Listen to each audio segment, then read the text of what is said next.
достар, қайырлы күн. Қалайсыздар? Қайырлы кеш. Бүгін біз келесі телепорттағы 9-шы сабағымызды бастаймыз. Қазір мен далаға шықтым. Бүгін сіздерге телепорт сабағында мынау DJI Osmo Mobile-мен қалай жұмыс істеу керек, қалай істеу керек, соны үйрететін боламын. Және мына GoPro-мен мен өзімді осы қалай істеген туралы түсіретін боламыз. Қазір GoPro-ны тағып алайық бірінші.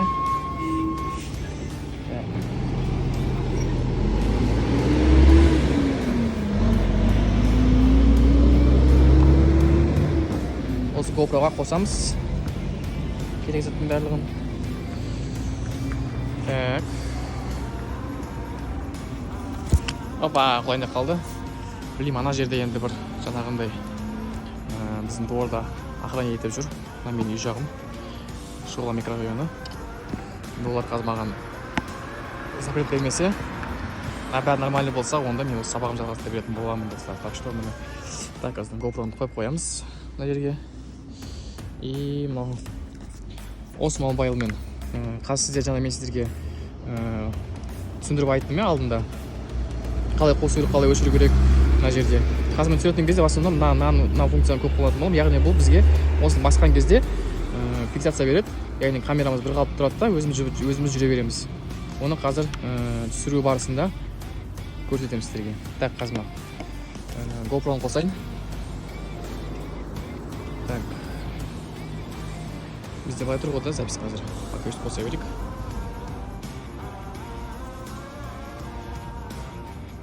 Қосылсын. Все. Міне, запись кетті. Так, бар. Мен көріп тұрған шығармен, нормально, иә? Все. Ары қарай запись уже осы GoPro-дан болады. Жақсы ма достар, келістік онда, иә? Все. Бастаймыз онда. Ең бірінші камераны қоямыз. Телефонды қоямыз. Қандай приложение көшіру керек екен, барлығы мен сізге бағана айттым уже. Қалай қосу керек, оның барлығын сіздерге түсіндіріп айттым. Енді мына жерде телефонды біз балансировкаға қою керек. Мына жерде қазір даусым кішкене шуммен естілуі мүмкін, себебі маған GoPro-ға петличка алматыдан табылмай қойдым. Керек екен оған. Ал мына жаза десем, мен қазір запись жасам, сол үшін қайсысы болады.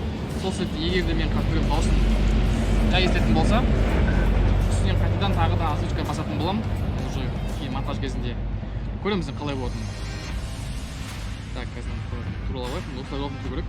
Одан кейін былай қойған кезде де орын тұру керек. Кішкене қысып кетіп көрінеді. Сол үшін тағы да артқа қарай жылжытамыз. Сосын аға өзіме қарай жылжытамыз да. Оны бүйтіп қойған кезде бұл ровно равновесие болу керек. Былай қойған кезде де равновесие болу керек. Все, енді қосамыз. Так, мынау қосылған жоқ. Тағы қосамыз.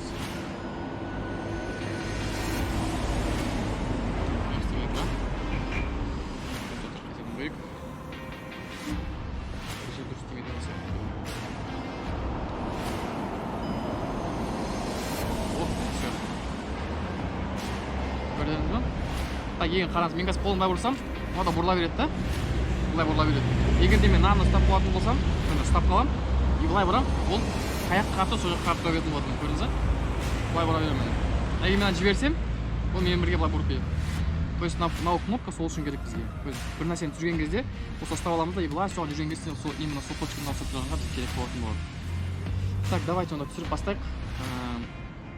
Алдындағы қай сабақта бізде түсіру техникалды үйрендік қой, 5-ші ма немесе 6-шы сабақ пен 4-ші сабақ не помню, бірақ жазып қоямын. Сол түсіру техникалы алдында мен жай ғана қолмен түсірдім. Енді бүгін біз осымен түсіретін боламыз. То есть жай осымен түсіреміз. Қаншалықты сапалы шығатынын сіздер айырмашылық көрсеңіздер болады достар. Жақсы ма? Давайте бірінші мен мынаны неге аламын? Өзім дәлі формаға аламын. То есть ол үшін екі рет басамыз, М деген кнопканы.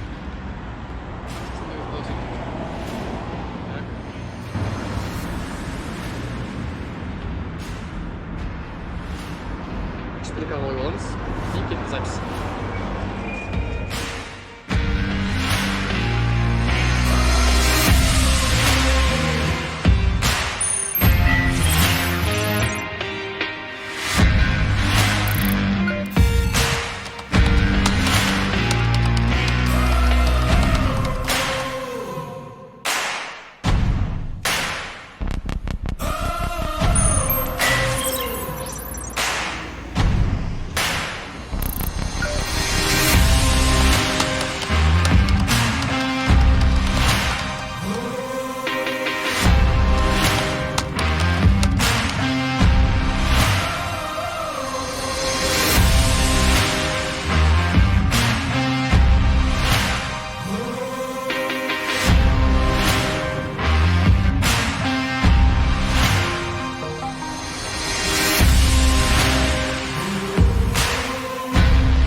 Запись баспаппын.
Так, достар, қараңыздар.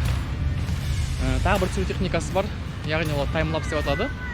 Таймлапсты алдында мен марафонда да айтқам негізінде қалай түсіру керек. Бірақ мына жерде енді сізге таймлапстың қазір камаз көрсін. Таймлапстың усовершенствован түрі, то есть одан да қатты дамыған түрі, яғни гиперлапс. Гиперлапс, яғни біз жүріп бұлай түсіретін боламыз. Жүріп түсіреміз. Түсінікті ма? То есть мен қазір мында специальный программаны қосам. Бізде мұнда программа бар. DJI программасы бар өзінің. Соны қосамыз да, и сонымен гиперлапс түсіреміз. Так, ашылып жатыр.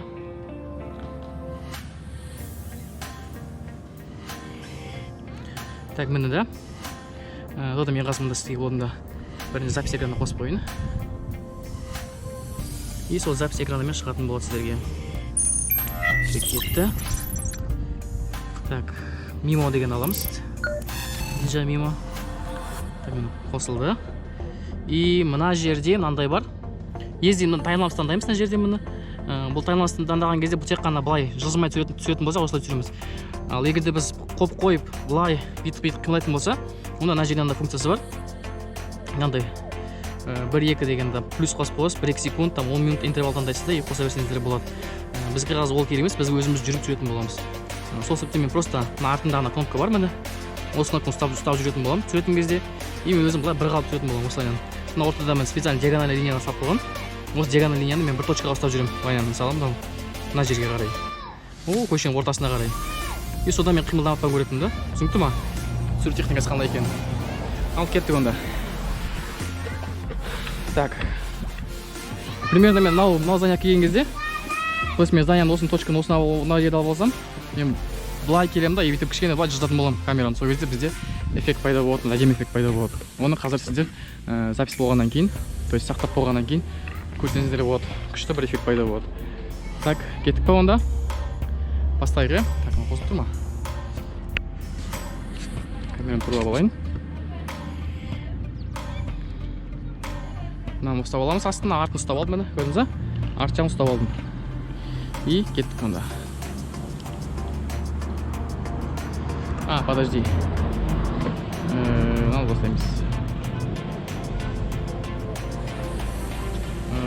Бізге просто гиперлапс керек. Міне гиперлапс таңдаймыз. И осымен жүретін боламыз уже. Кеттік.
Достар, мынау таймлапс деп аталады. Қазір мен қосып қойдым, міне күн батып қызарып барады. Күн батып жатыр. Бізде уже қанша сағат қанша болды? 19:12. Қазір мен қалай шығатынын көрсетемін сіздерге. Енді міне уақыт жүріп жатыр. Көрейік қалай болады, не таймлапстың. Примерно бір таймлапс жүрген кезде 10 минуттай или бір, ладно, 5 минутта жүру керек, минимум 5 минут жүру керек. Сол кезде сәтем видео шығатын болады.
Достар, біз осымен түсіріп кеттік.